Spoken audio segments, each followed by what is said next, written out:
main stage and to this morning's presentation on Cape Town. My name is Gretchen, your EXC guide on board the beautiful and elegant Volendam. My job this cruise is to give you all the important information about our ports of calls we will be visiting. I started working on cruise ships back in 2004 and have been working for Holland American Line for almost 9 years. I've been privileged enough to experience many of our fascinating destinations. But this morning I would like to talk to you about one of my most favorite destinations, Cape Town. Cape Town, also known as the Mother City, has been voted best destination in Africa for 4 consecutive years. And in 2014, it was also named best place to visit by both the American New York Times and the British Daily Telegraph.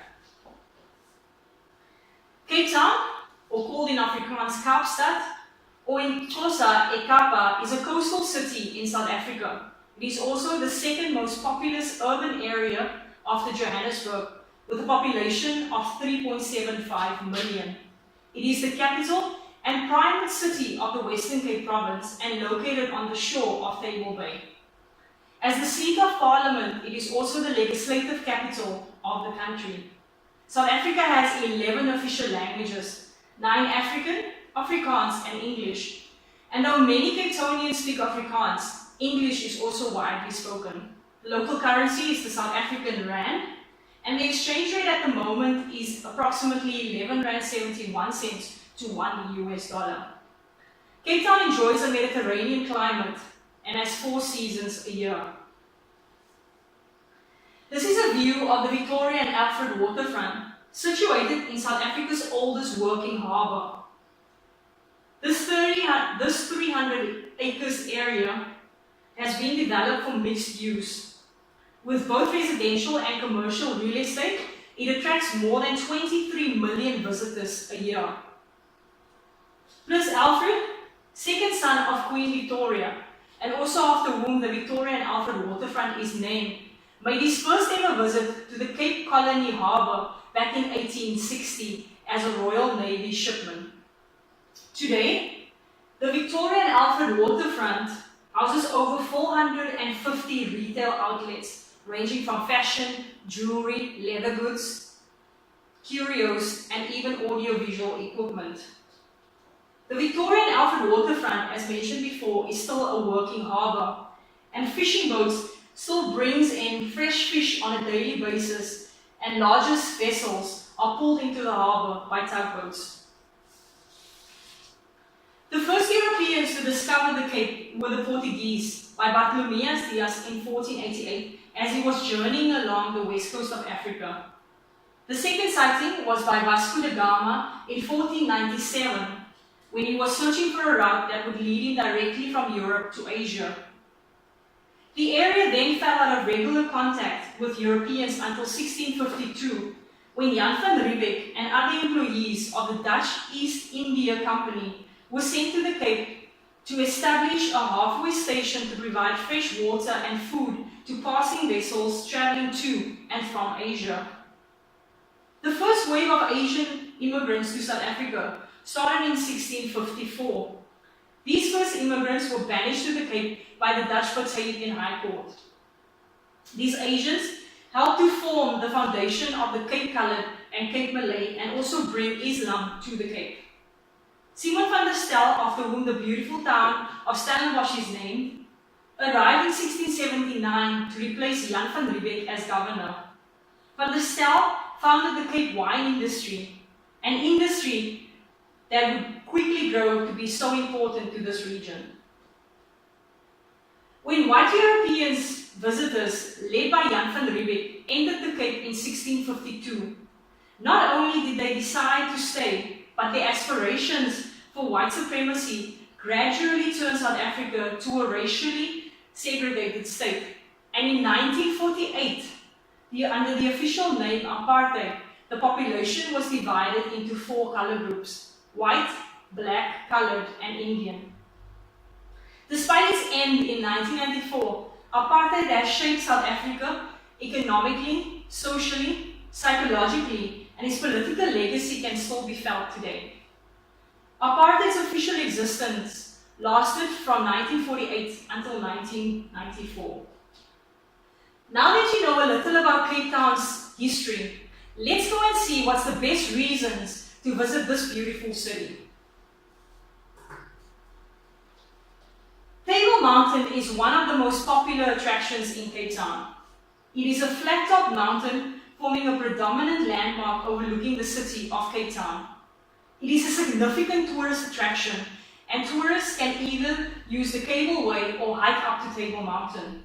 It stands at 1,086 meters or 3,563 feet above sea level.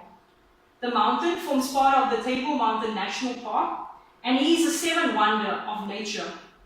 Table Mountain is located approximately 20 to 25 minutes drive from the city center.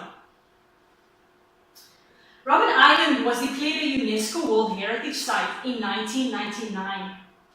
It is located in Table Bay, somewhat 6 kilometers west of Blowback Strand, and stands at 30 meters above sea level. Robben Island was used as a prison and a place where people were isolated, banished, and exiled to for over 400 years. It was also used as a post office, grazing ground, mental hospital, and an outpost. In 1961, it was used again as a prison. During apartheid, many black people were sent to Robben Island as political prisoners. Former President Nelson Mandela was also one of the political prisoners held here. The prison was internationally and notoriously known for its harsh conditions, and when political prisoners were released from Robben Island after apartheid, Robben Island became a symbol of the strength of the human spirit. Today, Robben Island is a recognized museum. It can only be reached by boat, and there's a ferry departing daily at various times from the harbour, and it's approximately a 60-minute boat ride. District 6 was named the 6th Municipal District of Cape Town in 1867. It was established as a mixed community of freed slaves, labourers, artisans, and immigrants.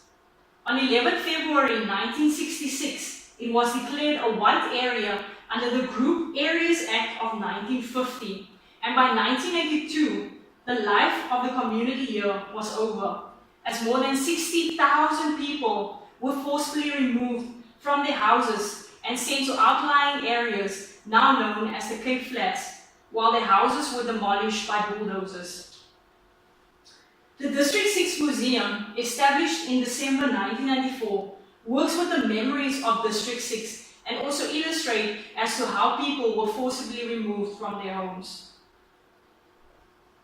The Two Oceans Aquarium opened in 1995 and is recognized as one of the top tourist attractions in Cape Town. It is ideally positioned to showcase the incredible diversity of marine life found in the two oceans that meet at the southern tip of the African continent.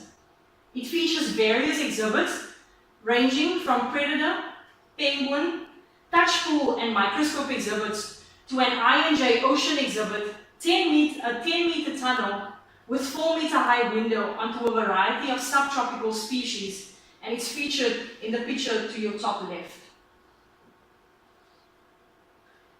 As one of the oldest colonial buildings in South Africa, the Castle of Good Hope is a Patagonial fortress built by Dutch colonialists back in the 17th century. The well-known landmark is central to the history of Cape Town, having served as the seat of government and military operations for 2 centuries. A tour of the castle's 2 museums and expansive grounds will give you an in-depth insight of the history and military background of Cape Town. If there's any garden lovers amongst us, Kirstenbosch Botanical Gardens should definitely be on top of your to-do list. It is recognized as one of the greatest botanic gardens of the world. Kirstenbosch Botanical Gardens, or rather the land on which it sits, was bequeathed to the government by Cecil John Rhodes.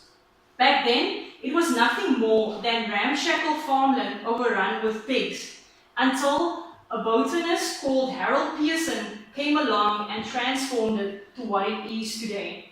Today, it now contains over 7,000 species of different plants from southern Africa.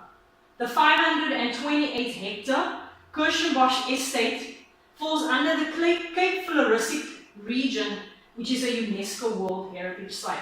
Inside the garden, and featured in the picture to your top left, is a steel wooden bridge that's in the shape of a snake called Woonslang that provides beautiful views of the garden below. Now, should you wish to get outside of the city and away from the hustling and bustling, enjoy a very scenic, beautiful drive to Chapman's Peak to admire the breathtaking views not only of the coastline but also of the mother city. Chapman's Peak is also the famous route used by two of South Africa's major races, the Cape Argus cycling race and also the Two Oceans Marathon. A visit to Cape Town is never completed without a stop at a few of its wineries to taste some of the delicious vintages. Take a drive to Stellenbosch and Franschhoek, two of the most well-known wine districts, approximately an hour away from the city of Cape Town. Del-Air, Tokara, Zorgvliet, Boschendal, Alleblow, and Babylon Storen is but only a few of the wineries in these two areas. One of the absolute best part of Cape Town is definitely its people. When walking or visiting one of Cape Town's museums, restaurants, or markets, take a minute or two to chat to a Cape Townian. They're some of the most vibrant and friendliest people you'll ever meet, and always willing to share a story or two with you, and they're very proud of their beautiful city. The Volendam will be docked at the Cape Town Cruise Terminal. Our docking location is very convenient as it is in walking distance of the Victoria and Alfred waterfront, which offers a variety of shopping, restaurants and other leisure activities, and it is also near most attractions. We are scheduled to arrive to Cape Town at approximately 8 a.m. and our departure will be at 10 p.m. All guests will be required to proceed through immigration upon arrival inside the terminal. Inside the terminal, you'll find a tourist information desk, there's free Wi-Fi, a restaurant, and though there is no shuttle service, there are taxis available outside the terminal. Also, the My City bus, which is the local bus service, is also located approximately 150 meters away from the terminal. Other transportation is car hire, and then there's also the city sightseeing hop-on and hop-off bus. And with this hop-on and hop-off bus, you can see more than 50 attractions of Cape Town. Now, should you find yourself speaking to a local or in a restaurant, here are a few Afrikaans words to help you along. Goeiedag, which is good day. How's it, which is the slang for how are you. Dankie, which means thank you, and tot ziens, which means goodbye. Mark Twain says it so beautifully. 20 years from now, you will be disappointed by the things you didn't do than by the ones you did. So throw off the bowlines, sail away from the safe harbor, catch the trade winds in your sails, explore, dream, discover. So go out there, make the most of your visit to Cape Town. My name is Gretchen, your EXC guide, and thank you for joining me this morning.